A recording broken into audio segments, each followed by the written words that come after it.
Bilang isang pageant powerhouse, muling nagdiwang ang mga pageant fans sa Pilipinas matapos masungkit ni Ann de Mesa ang second crown ng Miss Tourism Worldwide 2026. Kilalanin si Ann at tuklasin ang kanyang buhay at makulay na pageant journey na humubog sa kanyang pag-abot sa tagumpay. The Philippine Showbiz List presents Sino si Ann de Mesa? Miss Tourism Worldwide 2026. Si Ann de Mesa ay isang 26-year-old stunner mula sa Batangas na hindi lamang kinilala sa mundo ng kagandahan, kundi pati na rin sa larangan ng finance. Bilang isang certified public accountant na pumasa sa board exam noong 2019, kasalukuyan siyang nagtatrabaho bilang accountant sa isa sa pinakamalaking pharmaceutical company sa buong mundo. Sa kabila ng kanyang tagumpay ngayon, hindi naging madali ang kanyang kabataan dahil lumaki siya sa isang simpleng pamilya kung saan natuto siyang maging masipag sa murang edad. Dahil sa kanyang pinagdaanan, naging advocacy ni Ann ang pagtulong sa mga kabataang hindi nakakapag-aral sa pamamagitan ng kanyang proyektong Project Balik Eskwela. Naniniwala siya na ang edukasyon ay isang karapatan na dapat matamasa ng lahat.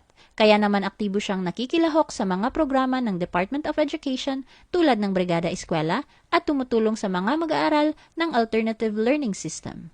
Bukod sa edukasyon, nagbibigay rin siya ng oras para sa pangangalaga ng kalikasan, gaya ng pagsali sa mga coastal cleanup na nagpapatunay ng kanyang layunin ay higit pa sa pagsuot ng korona, kundi ang magsilbing inspirasyon at tunay na lingkod sa kanyang kapwa Pilipino. Ann's Educational Achievement.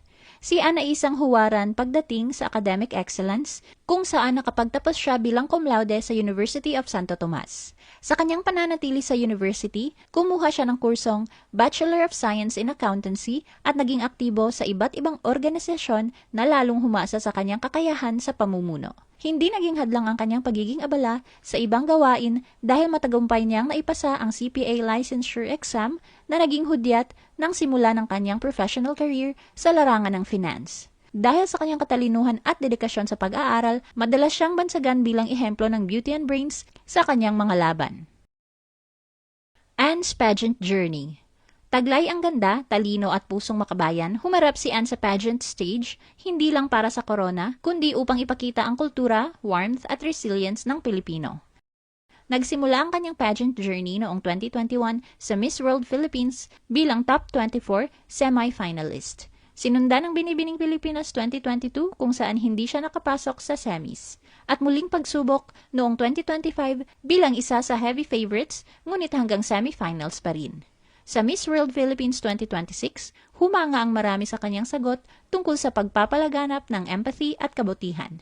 Dahilan upang makuha niya ang First Princess title habang ang corona ay napunta kay Asia Rose Simpson. Matapos ang ilang taong pagsisikap, nabigyan din si Ann ng pagkakataong katawanin ang Pilipinas sa international stage bilang kinatawan sa Miss Tourism Worldwide. Ann crowned Miss Tourism Worldwide 2026. Lumipad patungong Malaysia si Ann bitbit ang pangarap na maiuwi ang korona ng Miss Tourism Worldwide. Bago ang kanyang pag-alis, nagkaroon ng isang emosyonal na send-off ceremony kung saan kasama niya ang kanyang pamilya, mga kaibigan at mga supporters mula sa Batangas na nagbigay sa kanya ng lakas ng loob.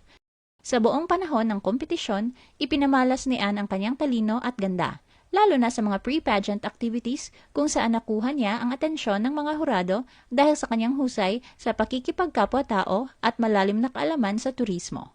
Sa gabi ng koronasyon noong April 25, 2026, sa Forest City Golf Resort sa Johor Bahru, nagningning si Ann sa kanyang national costume at evening gown at lalong naging paborito ng magpakitang gilas sa Q&A portion gamit ang kanyang talas ng isip. Nakamit din ni Ann ang titulong Miss Celebrity. Nang hirangin si Ann bilang Miss Tourism Worldwide 2026, bumuhos ang pagbati at kagalakan mula sa mga Pilipino sa buong mundo. Ipinasa kay Ann ang korona ng Miss Tourism Worldwide mula sa nakaraang taon na nagwagi na nagmula sa rehiyong Benelux sa Europe.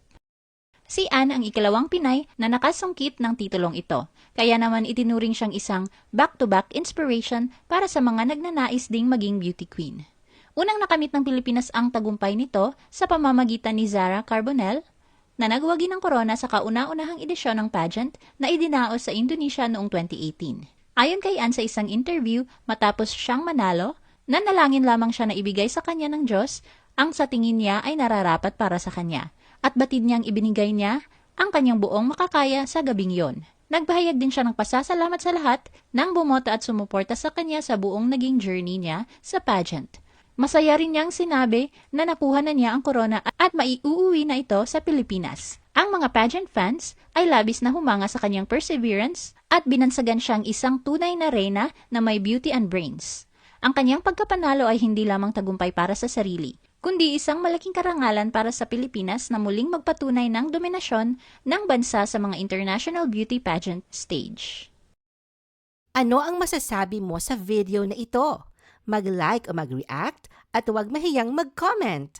For our YouTube viewers, huwag kalimutan mag-subscribe at i-hit ang notification button. At para sa aming Facebook viewers, mag-like at follow sa aming Facebook page para updated ka sa mga showbiz chika. Thanks for watching!